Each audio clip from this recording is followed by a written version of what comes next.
আসসালামু আলাইকুম। আমি আসাদুজ্জামান স্বপ্ন, পেশায় একজন চলচ্চিত্র নির্মাতা এবং সাংবাদিক।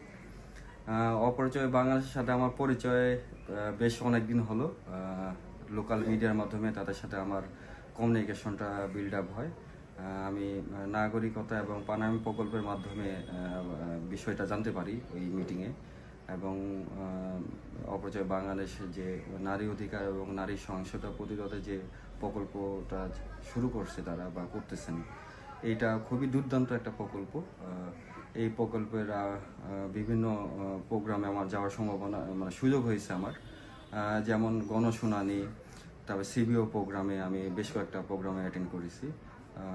ওনাদের কাজগুলো আমার খুব ভালো লেগেছে। ব্যক্তিগতভাবে আমি ঢাকা এবং ঢাকার বাইরে আমার গণশুনানিতে যাওয়া হয়েছে। সেখানে যে তারা তৃণমূলে যে ধরনের নারীদের অধিকার নিয়ে নারী সহিংসতা প্রতিরোধে যে তারা কাজ করেন, সেটা আমার দেখা হয়েছে এবং আমি নিজে অনেকের সাথে কথা বলেছি, দেখেছি তাদের সমস্যা কিভাবে সমাধান করা যায় সেই বিষয়টাও আমি দেখেছি। পাশাপাশি হলো তৃণমূলে অপরিচয় বাংলাদেশ যে ধরনের ভূমিকা রাখতেছে, এটা আমার কাছে মনে হয় যে এটা আগামী বাংলাদেশের জন্য খুব ভালো একটা কার্যকরী একটা জায়গা তৈরি করবে। তো আমি ব্যক্তিগতভাবে অপরাজয় বাংলাদেশকে ধন্যবাদ জানাচ্ছি এবং তাদের এই প্রোগ্রামটা সফলভাবে সম্পন্ন হোক। সবাইকে ধন্যবাদ।